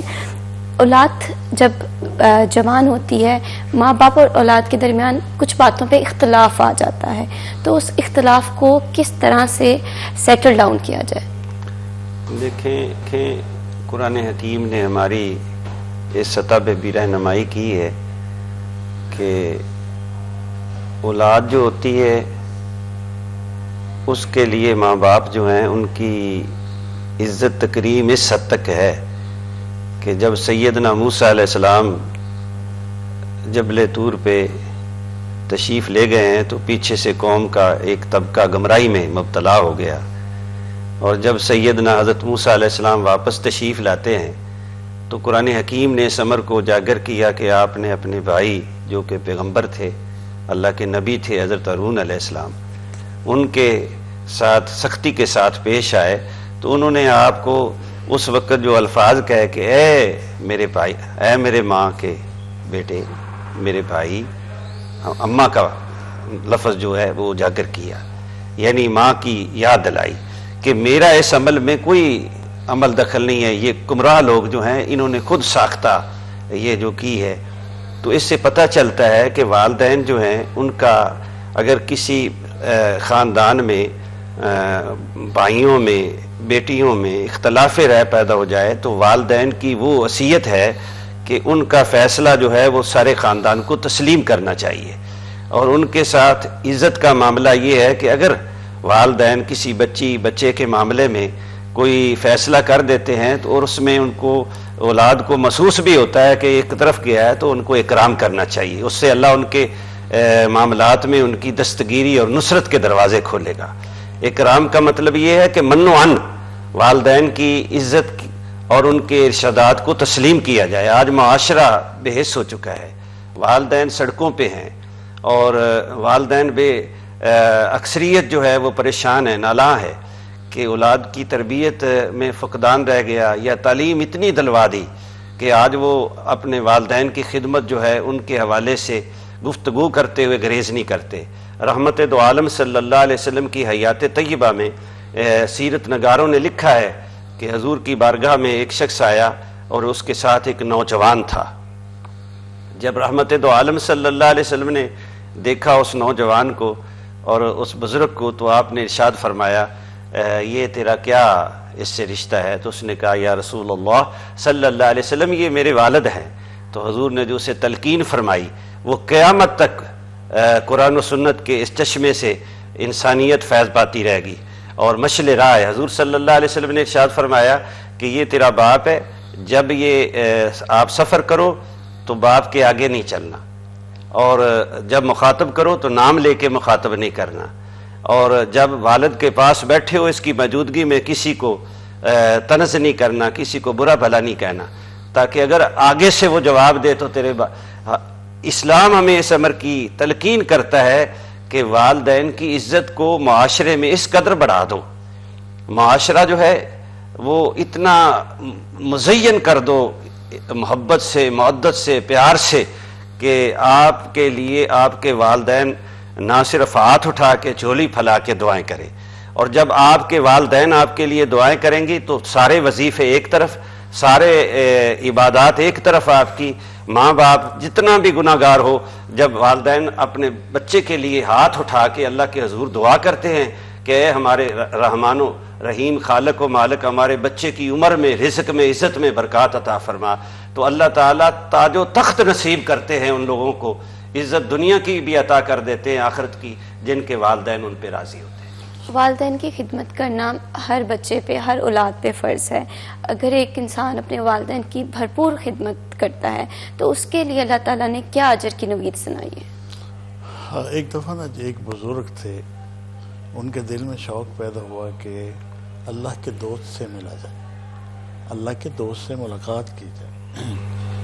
اسی جستجو میں، اسی شوق میں تھے کہ انہوں نے ایک دن ایک خواب دیکھا کہ ایک لڑکا ہے جو جنگلوں میں پھر رہا ہے، چرواہا ہے، بکریاں لے کے پھر رہا ہے، تو وہ اس کے بارے میں کسی آواز آئی کہ یہ اللہ کا دوست ہے، اس سے مل لو۔ اب کچھ تلاش میں نکل گئے، اس سے ملاقات ہوئی، بڑا خوشی کا اظہار کیا، اور آپ نے خواہش کی کہ میں کچھ دن تمہارے ساتھ تمہارے گھر میں رہنا چاہتا ہوں۔ اس نوجوان نے بھی اس کو قبول کیا اور وہ لے کے ان کو اپنے گھر چلا گیا۔ جب وہ گھر چلے گئے تو انہوں نے اپنے بزرگ نے اپنے خواب کا ذکر کیا کہ میں تجھے اللہ کا دوست سمجھ کے آیا ہوں، اور تو نے کون سا ایسا نیک عمل کیا ہے کہ خدا نے تجھے اپنا دوست بنا لیا. تو وہ نوجوان ان بزرگوں کو اپنے ساتھ لے جاتا اور ایک کمرہ بند ہوتا ہے, اس کا دروازہ کھولتا ہے, اندر 2 افراد 2 لوگ بیٹھے ہوئے ہوتے ہیں. تو بیان کرتا ہے کہ یہ میرے ماں باپ ہیں اور ان سے کوئی ایسی گستاخی یا ایسا گناہ ہو گیا کہ جس کی وجہ سے خداوند متعال نے ان کے چہروں کو مسخ کر دیا.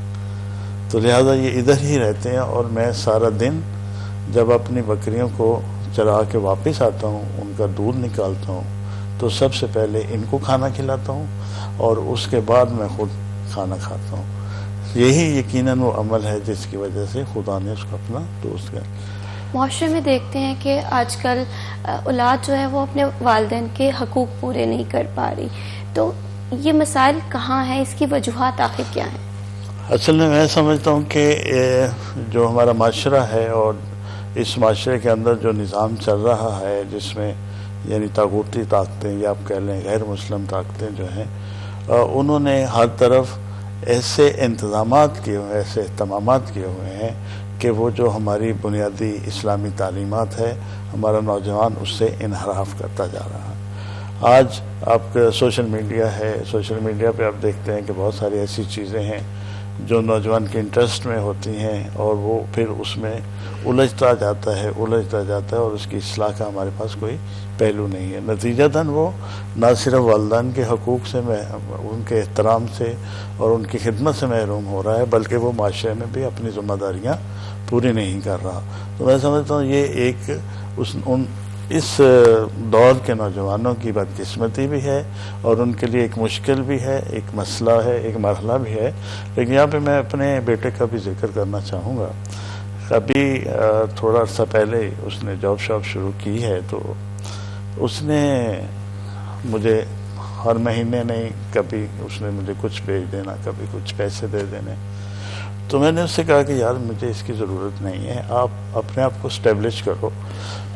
تو اس نے کہا کہ آپ مجھے اللہ کی رحمت سے روک رہے ہیں. میں نے کہا کیا مطلب؟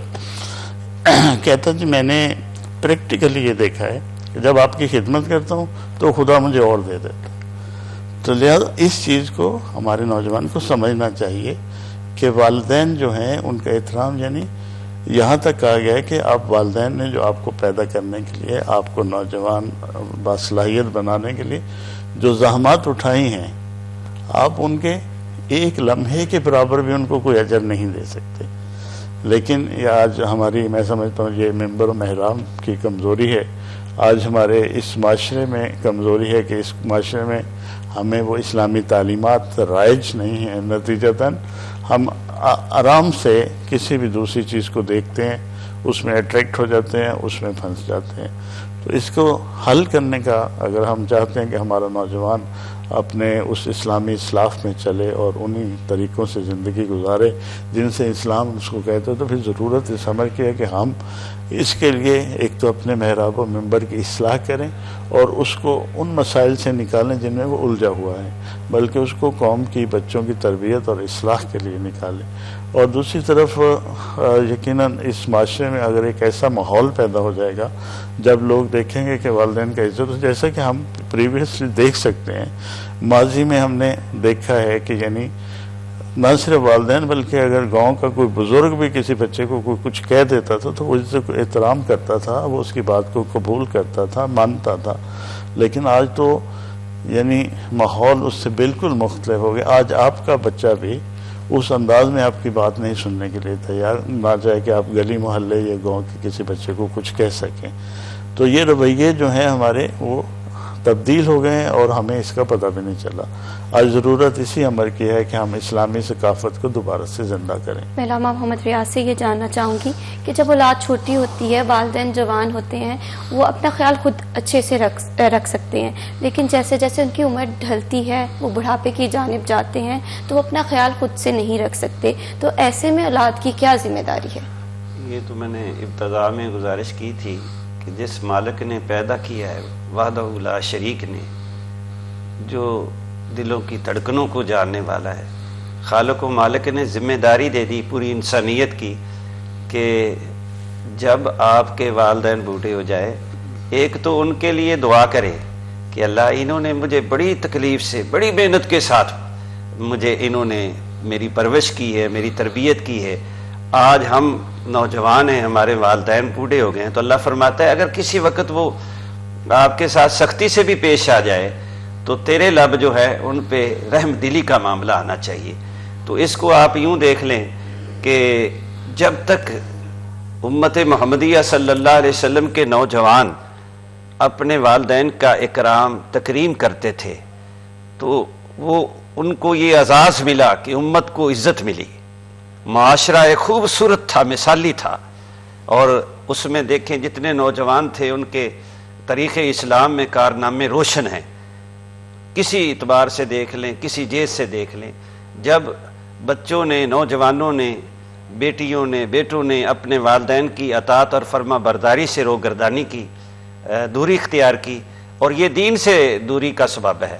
اگر دین کو آدمی سمجھنے والا ہو، تدبر کرنے والا ہو، حکمت سمجھنے والا ہو، قرآن کریم کی تلاوت کرنے والا ہو، تو وہ ہرگز اپنے والدین کو کسی سطح پہ بھی فراموش نہیں کرتا۔ بالکل، والدین کو کسی بھی سطح پہ فراموش نہیں کرنا چاہیے۔ والدین کے ساتھ حسن سلوک سے پیش آنا معاشرے کی خوبصورتی ہے۔ ابھی وقت ہوا ایک بریک کا، بریک کے بعد واپس آتے ہیں۔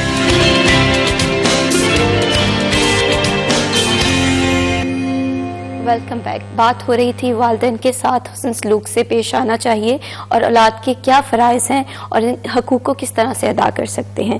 ابھی اسی حوالے سے میں آپ سے جاننا چاہوں گی کہ بہت سارے نوجوان بچے ہیں، وہ آج کل اپنے ماں باپ کو اس طرح سے وقت نہیں دے پا رہے، تو اس مسئلے کو کس طرح سے دیکھا جائے؟ ضرورت اس امر کی ہے کہ پہلے تو والدین جو ہیں اپنے بچوں کو، اگر اللہ نے توفیق بخشی ہے، جو نوجوان نسل ہے جو پرورش پا رہی ہے، والدین کو چاہیے کہ ان کو قرآن کریم کی تعلیم، دینی تعلیمات، جو ضروریات زندگی ہیں ان کے حوالے سے تعلیمات اسلام سے آگاہی دے، تاکہ انہیں علم ہو کہ تربیت، علم کا آ جانا اتنا زیادہ آنا بھی بہت اچھا عمل ہے، لیکن اس سے زیادہ تربیت کی ضرورت ہے کہ بیٹا یہ چیزیں جو ہیں ان کو لے کے چلنا ہے۔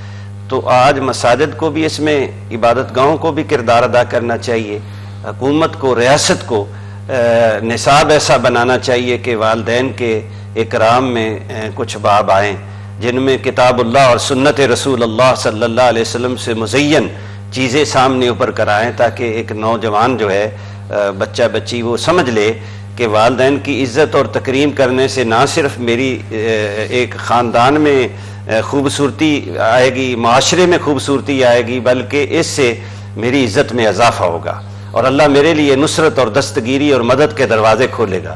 میں اس موقع پہ سیرت نگاروں نے اس حضور صلی اللہ علیہ وسلم کی حیات طیبہ سے ایک روشن باب طریق کا ہے، وہ آپ کے سامنے رکھنا چاہتا ہوں کہ رحمت دو عالم صلی اللہ علیہ وسلم غزوہ کے موقع پہ مجاہدین اکٹھے ہو رہے ہیں ایک غزوے کے لیے، تو ابن ماجہ میں بھی یہ الفاظ آتے ہیں، مسند میں بھی، دیگر کتب حدیث میں بھی، کہ رحمت دو عالم صلی اللہ علیہ وسلم کی بارگاہ میں ایک نوجوان آتا ہے، تو وہ تھوڑا سا ازردہ تھا۔ رحمت دو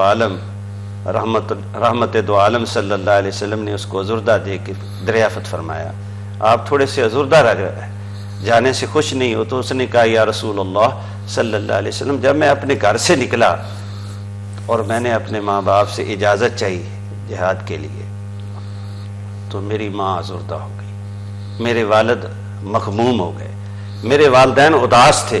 نبی رحمت صلی اللہ علیہ وسلم نے ان کو فی الفور جو ارشاد فرمایا، وہ قیامت تک نسل نو کے لیے منارہ نور ہے، مشعل راہ ہے۔ رحمت دو عالم صلی اللہ علیہ وسلم نے ایک غزوے میں شریک ہونے والا نوجوان، مجاہدین اسلام، وہ مجاہدین جن کے بارے میں رسول اللہ صلی اللہ علیہ وسلم نے فرمایا کہ یہ آسمان رشد و ہدایت کے ستارے ہیں، ان کے پاؤں کی اگر مٹی اڑ کے بھی قبرستان میں چلی جائے تو اللہ عذاب اٹھا لیتا ہے، وہ ایک تاریخ کا روشن باب وہ لوگ۔ تو نبی رحمت صلی اللہ علیہ وسلم نے ارشاد فرمایا کہ اسی طرح واپس لوٹ جاؤ اور جس طرح اپنے ماں باپ کو روتے چھوڑ آئے ہو، تمہاری عبادت، تمہارے اوپر اللہ کی خوشنودی اور رحمت کے دروازے کھل جائیں گے، ان کو راضی کرو۔ تو پتہ یہ چلا محدثین فرماتے ہیں کہ جہاد سے بھی افضل ہے ماں باپ کی خدمت کرنا.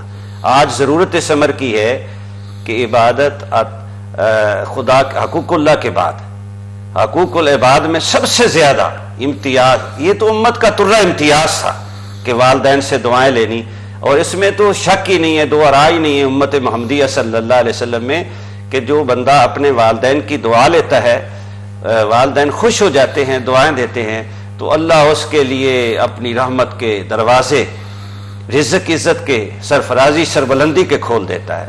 تو آج نوجوان نسل کو چاہیے کہ وہ اپنے کتاب اللہ اور سنت کے طے شدہ اصولوں کے مطابق اپنے والدین کے ساتھ حسن سلوک کرے، اور عبادت گاہوں میں اس امر کی علم اور تربیت کا ساتھ اہتمام ہونا چاہیے، تاکہ لوگوں کو پتہ چلے کہ معاشرہ اور ملک اور قوم وہی ترقی کرتے ہیں جو اپنے بڑوں کا اکرام کرتے ہیں، اور جو قومیں اپنے بڑوں کا احترام نہیں کرتی وہ کبھی ترقی نہیں کر سکتی. ڈاکٹر سید افتخار حسین سے میں جاننا چاہوں گی کہ والدین کی دعائیں بہت اثر رکھتی ہیں، تو یہ کس طرح سے اولاد کی زندگی میں بہتری کا سبب بنتی ہیں؟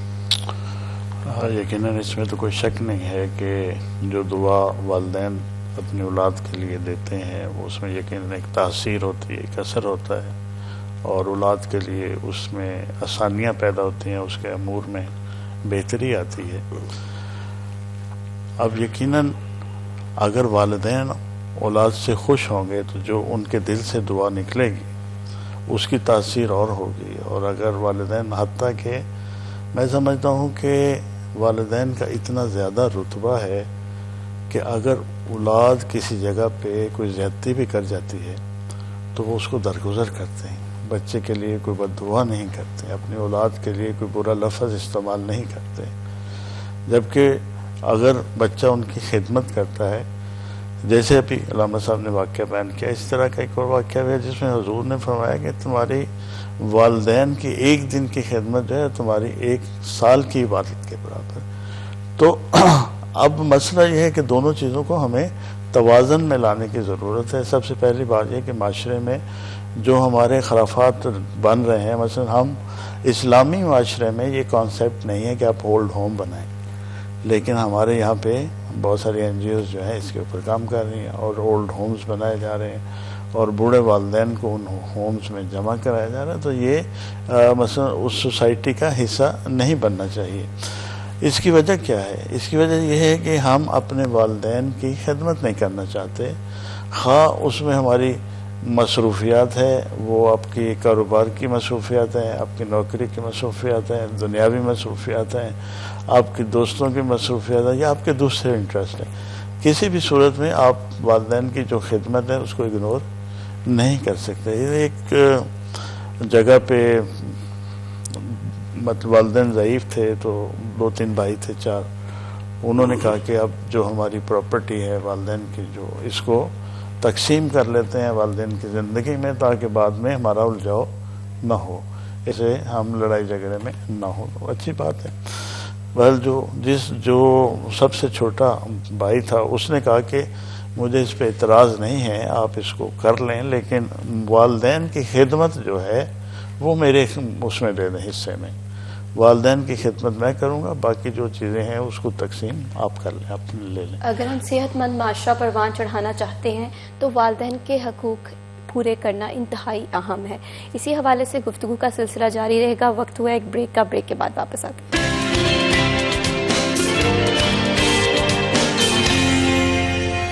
Welcome back. اسلام میں والدین کے ساتھ حسن سلوک سے پیش آنے کے لیے بار بار حکم دیا گیا ہے. اسی حوالے سے والدین کے کیا حقوق ہیں اور انہیں کس طرح سے اولاد سر انجام دے سکتی ہے، اسی پہ گفتگو کر رہے تھے. گفتگو کا سلسلہ دوبارہ سے جاری رکھتے ہیں. جب والدین جو ہیں بوڑھے ہو جاتے ہیں، بہت سارے والدین اس دنیا سے چلے بھی جاتے ہیں، تو کیا اولاد کی ذمہ داری صرف ان کی زندگی تک محدود ہے یا ان کے مرنے کے بعد بھی اولاد پہ کچھ ذمہ داریاں عائد ہیں؟ اس حوالے سے والدین کی یہ دونوں شخصیات جو ہے نا، والد اور والدہ، آج ہم لوگوں نے صرف بعض لوگوں نے تو اپنی گاڑیوں پہ لکھا ہوتا ہے ماں کی دعا، وہ بھول جاتے ہیں کہ ماں کے قدموں میں جنت ہے اور والد جو ہے یہ جنت کا دروازہ ہے. میں آپ کو سیرت النبی صلی اللہ علیہ وسلم کا وہ گوشہ جس میں پوری رہتی دنیا تک رحمت دو عالم صلی اللہ علیہ وسلم نے رہنمائی فرما دی. ام المومنین حضرت عائشہ صدیقہ رضی اللہ تعالیٰ عنہ فرماتی ہیں کہ رسول اللہ صلی اللہ علیہ وسلم جب آپ صلی اللہ علیہ وسلم حج کے موقع پہ وادی ابوا سے گزرے، رحمت دو عالم صلی اللہ علیہ وسلم اتنا آبدیدہ، اتنا مغموم، اتنا اداس اور اتنے آپ صلی اللہ علیہ وسلم کی آنکھوں سے برسات برسی رحمت دو عالم صلی اللہ علیہ وسلم کو دیکھ کے میں نے مغموم گزارش کی، استدعا کی، یا رسول اللہ کیا وجہ ہے؟ صابروں کے امام آپ آج، تو حضور نے فرمایا یہ میری ماں کی قبر تھی. سیرت حلبیہ میں، ابن اشام میں، دیگر سیرت نگاروں نے وہ تمام اشعار لکھے. رحمت دو عالم صلی اللہ علیہ وسلم دہرایا کرتے تھے کہ جب میری اماں کا انتقال ہوا تو میں گود میں تھا اور میری والدہ یہ اشعار پڑھ رہی تھی. تو اس کو آپ دیکھ سکتے ہیں. جہاں تک تعلق ہے والدین کا، زندگی میں والدین کا حکم یہ ہے کہ ان کی اطاعت کی جائے، مرنے کے بعد ان کے ساتھ شریعت محمدی صلی اللہ علیہ وسلم میں حکم یہ ہے ان کے لیے اگر آپ کو اللہ توفیق بخشے صدقہ کیا جائے، خیرات کی جائے، ان کے لیے حج کیا جائے. اگر آپ کو اللہ وحدہ لا شریک نے ہمت دی ہے تو ان کے رفقا، ان کے دوستوں کا، ان کے عزیزوں کا، ان کے ملنے والوں کا خیال رکھا جائے. اس حوالے سے نبی رحمت صلی اللہ علیہ وسلم کی حیات طیبہ میں آپ کو ایک لاسوال قسم کی داستان ملتی ہے. کتب حدیث میں آتا ہے حضور صلی اللہ علیہ وسلم کے آسمان و رشد و ہدایت کے ایک ستارے رحمت دو عالم صلی اللہ علیہ وسلم کی مجلس میں بیٹھنے والے حضرت سعد، ان کی والدہ کا انتقال ہو گیا. تو انہوں نے عرض کی یا رسول اللہ صلی اللہ علیہ وسلم میری اماں فوت ہو گئی ہے، کوئی ایسا میں کام کرنا چاہتا ہوں جس سے میری ماں کو میرے اوپر خوشی بھی ہو اور وہ راضی بھی ہو. تو حضور نے فرمایا، اس وقت پانی کی قلت تھی، تو حضور نے فرمایا آپ ایسے کریں ایک کنواں کھدوا دے، لوگ پانی پئیں گے اور یہ چشمہ جو ہے قیامت تک صدقہ جاریہ ہے. تو اہل عرب، اہل مدینہ اسے بیر ام سعد کے نام سے پکارتے تھے. یہ سعد کی ماں کا کنواں ہے. تو آج ضرورت ثمر کی ہے کہ جن کے والدین دنیا سے چلے گئے ہیں، آج اللہ نے انہیں عزت بخشی ہے، تو وہ اپنے والدین کے لیے، اپنی والدہ کے لیے دینی مدارس یعنی قرآن و سنت کے فروغ کے لیے، تعلیمات اسلام کے لیے، دکھی انسانیت کی خدمت کے لیے کسی لحاظ سے بھی وہ خدمت کرتے ہیں اور آگے بڑھتے ہیں. ملک اور قوم کی خدمت کا فریضہ جلیلہ انجام دیتے ہیں اور کہتے ہیں اللہ اس کا اجر و ثواب ہماری اماں کو پہنچا، ہمارے بابا کو پہنچا، والدین کو پہنچا. تو عرش والا ان کے اس نیک عمل کا اجر جو ہے ان کو پہنچائے گا اور ان کی والدین کی روح خوش ہوں گی. یہ کتب حدیث میں بھی ہے اور رحمت دو عالم صلی اللہ علیہ وسلم نے حضرت سعد کو یہ تلقین فرمائی تھی. آج بھی ضرورت ہے کہ جن کے والدین دنیا سے چلے گئے ہیں وہ یہ نہ سمجھے ہسپتالوں میں دنیا دکھی مخلوق پڑی ہے، غریب لوگ ہیں، غریبوں کے جھونپڑیوں میں چراغا روشنی کرے. اللہ نے مال دیا ہے، وہ مال اللہ کی راہ میں خرچ کرے. تعلیم دے سکتے ہیں، دلوا سکتے ہیں، تعلیم دیں. ادارے قائم کریں، مراکز قائم کریں جہاں پہ ملک اور قوم کے لیے ایک فلاحی کام ہو سکے. یہی ایک جانے والوں کے لیے اچھا کام ہے. ڈاکٹر سید افتخار حسین نقوی، میں آپ سے جاننا چاہوں گی کہ والدین کے ساتھ حسن سلوک سے پیش آنا، خوش اخلاقی سے پیش آنا تو ایک اہم ذریعہ ہے ہی ہے نجات کا، لیکن ایسے وہ کون سے عملی اقدامات ہیں جنہیں ہمیں کرنے کی ضرورت ہے؟ یقیناً اس میں جیسے کہ آج کا یہ پروگرام ہی اس موضوع کے اوپر تھا. والدین کے لیے جیسے پہلے آپ نے سوال کیا کہ جیسے والدین زندہ ہیں اور ان کے حقوق ہیں، اسی طرح جب وہ فوت ہو جائیں تو ان کے حقوق ہیں. اور یقیناً جو اولاد ہے اس کے لیے ضروری ہے کہ بعض دفعہ ہم نے دیکھا ہے کہ ایک اولاد جو ہے وہ جب والدین زندہ ہوتے ہیں تو ان کی بہت زیادہ خدمت کرتی ہے، سارے ان کے معاملات دیکھتی ہے، لیکن جب فوت ہو جاتے ہیں تو اکثر اس کو نظر انداز کر دیا جاتا ہے. حالانکہ فوت ہونے کے بعد بھی میرا یقین ہے کہ اگر آپ اپنی ماں یا اپنے باپ کی قبر پہ جاتے ہیں اور ان سے سوال و جواب کرتے ہیں تو آپ کے لیے رہنمائی کا ذریعہ بن سکتے ہیں. تو ضرورت اس عمل کی ہے کہ اس معاشرے کو خوبصورت بنانے کے لیے جو تعلیمات اسلامی ہے اور جو جس انداز میں یعنی اب والدین ہم آج سمجھتے ہیں کہ ہم نے جو ہے ایک ماڈرن ایجوکیشن حاصل کر لی ہے اور ہم بہت پڑھے لکھے ہو گئے ہیں، لہذا والدین کی بات کو ہم اہمیت نہیں دیتے. ہم سمجھتے ہیں کہ یہ پرانے لوگ ہیں، ان کو اس دور کا، اس زمانے کا پتہ نہیں ہے. حالانکہ ایسا نہیں ہوتا. بزرگوں کی بات کی تجربے کے اوپر بنیاد ہوتی ہے اور اس کی اپنی ایک اہمیت ہوتی ہے. آج ہمارے نوجوانوں کو یہ سمجھنا چاہیے کہ جو ہمارے والدین کہہ رہے ہیں وہ ان کی زندگی کا نچوڑ ہے اور اس پہ عمل پیرا ہو کر ہی ہم اس معاشرے میں اپنا کردار ادا کر سکتے ہیں، اس معاشرے کو خوبصورت بنا سکتے ہیں. یہ عام معاشرے کی بات ہے. اس کو آپ عمومی طور پر دیکھ سکتے ہیں کہ جو بچے اپنے والدین کی عزت و احترام تکریم کرتے ہیں ان کا معاشرے میں بھی اللہ تعالیٰ مقام بلند کر دیتا ہے. جو مثلا جیسے وہ ایک بات بنی ہوئی ہے کہ ایک شخص اپنے والد کو کندھوں پہ اٹھا کر تو دریا برد کرنے گیا، تو جب وہ پھینکنے لگا تو اس نے کہا کہ یہاں نہ پھینکو، تھوڑا آگے کر کے پھینک دو. اس نے پوچھا کہ ابا وجہ کیا ہے؟ اس نے کہا یا میں نے اپنے باپ کو پھینکا تھا. تو ایسا ہی روایات میں، اقوال معصومین میں ایسی چیزیں ہمیں ملتی ہیں کہ جو آپ سلوک اپنے والدین کے ساتھ کرو گے وہی آپ کو آگے آپ کی اولاد آپ کو دکھائے گی، آپ کو وہ دیکھنا پڑے گا. تو میں سمجھتا ہوں کہ ہماری ذمہ داری یہی ہے اس معاشرے میں، اس کو دیکھتے ہوئے کہ ہم ان تعلیمات پر تفصیلاً اگر اس میں جائیں تو تقریباً 80 کے قریب ایسے حقوق ہیں جو والدین کے لیے اللہ تعالیٰ نے مختص کیے ہیں. مختلف حوالوں سے، مختلف روایات سے یہ چیزیں ملتی ہیں. تو ان ساری چیزوں کو جو اس میں صلہ رحمی جو ہے وہ ایک بڑی اہم چیز ہے کہ اگر آپ والدین سے صلہ رحمی کرتے ہیں، اس نے سلوک کرتے ہیں، ان سے اچھے انداز میں گفتگو کو دیتے ہیں. جیسے آپ پہلے کہہ رہے تھے کہ والدین کو مطلب ایک وہ ایسی عمر میں آتے ہیں کہ ان کو ایک تنہائی کا شکار ہوتے ہیں. اس وقت اگر آپ ان کے پاس بیٹھے ہیں، ان کی دل جوئی کرتے ہیں، ان کا دل خوش ہوتا ہے. جب ان کا دل خوش ہوگا تو وہ یقیناً آپ کے لیے بھی خیر کے کلمے کہیں گے. بالکل، والدین کی خدمت ہی ہمارے لیے ذریعہ نجات ہے. بہت بہت شکریہ، آپ نے ہمارے پروگرام کو وقت دیا. ہم امید کرتے ہیں کہ اس پروگرام کے توسط سے وہ اولاد جو یہ پروگرام دیکھ رہی ہے وہ اپنے ماں باپ کی عزت کر سکے گی، ان کے حقوق جو ہم پہ فرض کیے گئے ہیں انہیں پورا کر سکتی ہے، کیونکہ ماں باپ سے ہی زندگی حسین ہے. اگر ہم چاہتے ہیں کہ ہم زندگی میں کامیابی حاصل کریں تو والدین کی اطاعت کرنا ضروری ہوگی. اسی کے ساتھ مہوش شبیب کو دیجیے اجازت. اللہ حافظ.